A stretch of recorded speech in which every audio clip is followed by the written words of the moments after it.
Assalamualaikum warahmatullahi wabarakatuh. Alhamdulillahirabbil alamin. Asyhadu an la ilaha illallah wa asyhadu anna Muhammadar Rasulullah. Allahumma shalli ala Muhammad wa ala ali Muhammad. Amma ba'du.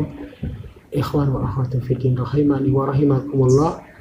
Pada sesi video kali ini dengan judul yang baru tentang penjagaan sunnah dan hadis serta pelestarian sanad-sanad hadis, meneruskan dari video terdahulu yang berjudul pentingnya sunnah dan penjelasan atasnya. Maka penjagaan sunnah dan hadis serta sanad-sanad pelestarian sanad hadis ini akan kita bahas pada sesi video kali ini. Ikhwan wa akhwati fiddin rahimani wa rahimakumullah, telah kita ketahui bersama bahwa posisi sunnah di dalam ajaran al-Islam menempati posisi satu yang menemani dalam Al-Quranul Karim untuk menguraikan isi daripada Al-Quran, mentakwil, mentafsirkan, mentafsilkan.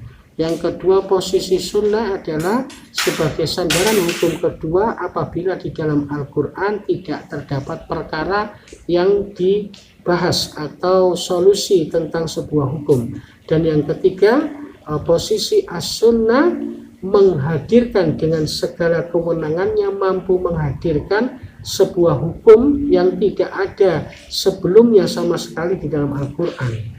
Oleh karena itu betapa pentingnya sunnah.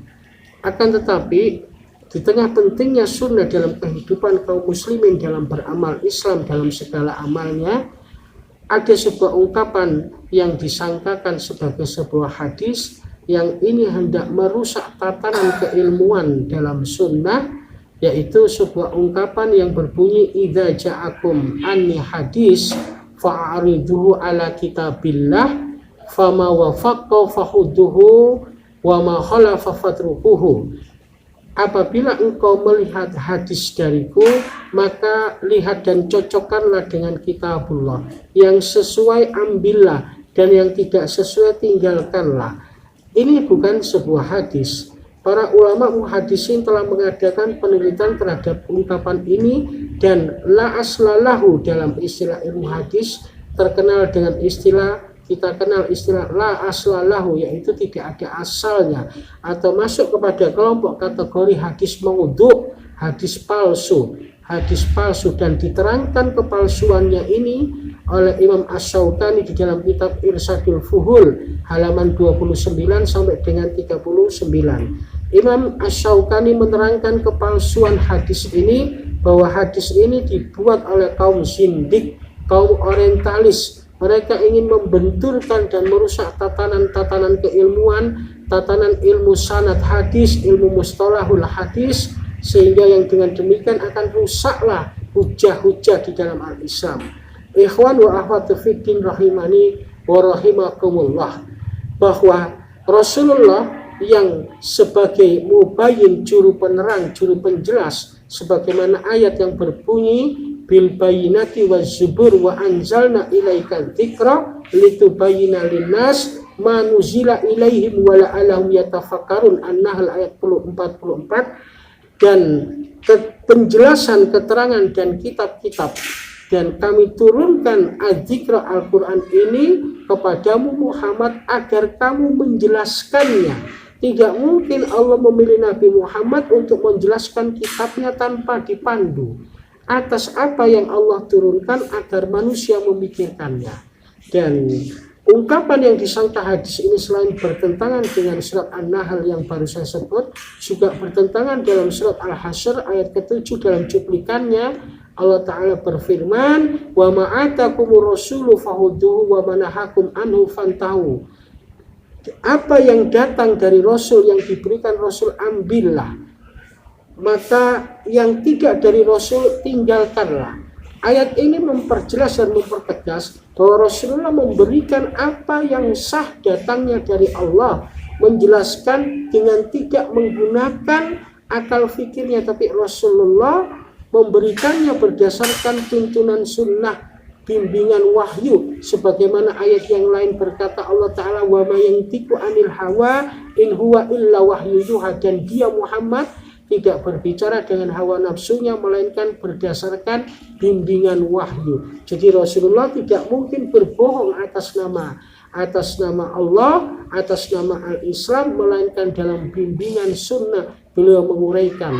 Oleh karena itu adanya ungkapan tadi yang berbunyi idza ja'akum anil hadis fa'aridu ala kitabillah fama wafaqa fauduhu wa ma khalafa fatruhu. Jadi itu merupakan ungkapan batil, sebatil-batil ungkapan yang diungkapkan oleh kaum zindik kemudian disandarkan kepada yang mulia Rasulullah sallallahu alaihi wasallam dengan mengatakan bahwasanya Rasulullah memerintahkan apabila melihat hadis dariku cocokkanlah dengan kitabullah, apabila sama ambil, apabila tidak tinggalkanlah. Ini ungkapan batil yang dibuat oleh kaum zindik. Maka Imam Asy-Syaukani telah membahas ini di dalam kitab Irsyadul Fuhul halaman 29 sampai 39 sebanyak 10 lembar tentang kepalsuan hadis ini, maudhu bahkan la aslalahu. Saudara yang dirahmati oleh Allah Subhanahu wa taala, bahwasanya tidak pernah akan terjadi selama-lamanya antara hadis yang sahih bertentangan berselisih dengan hadis yang sahih lainnya. Tidak pernah terjadi antara hadis yang sahih bertentangan dengan Al-Qur'anul Karim selama-lamanya, dan selama-lamanya pula tidak akan pernah terjadi antara ayat Al-Qur'anul Karim satu dengan ayat Al-Qur'an di surat yang lainnya. Karena jika ini terjadi, maka makhluk manusia di muka bumi ini yang paling bangga dan bertemu tangan adalah kaum Yahudi dan Nasara, karena melihat ada pertentangan kitabullah dengan sunnah Rasul. Demikian pada sesi video pembukaan tentang judul penjagaan sunnah dan hadis serta kelestarian sanad-sanadnya yang bisa saya sampaikan akan kita sambung pada sesi kedua yang insya Allah kita akan fokus kepada judul. Wassalamualaikum warahmatullahi wabarakatuh.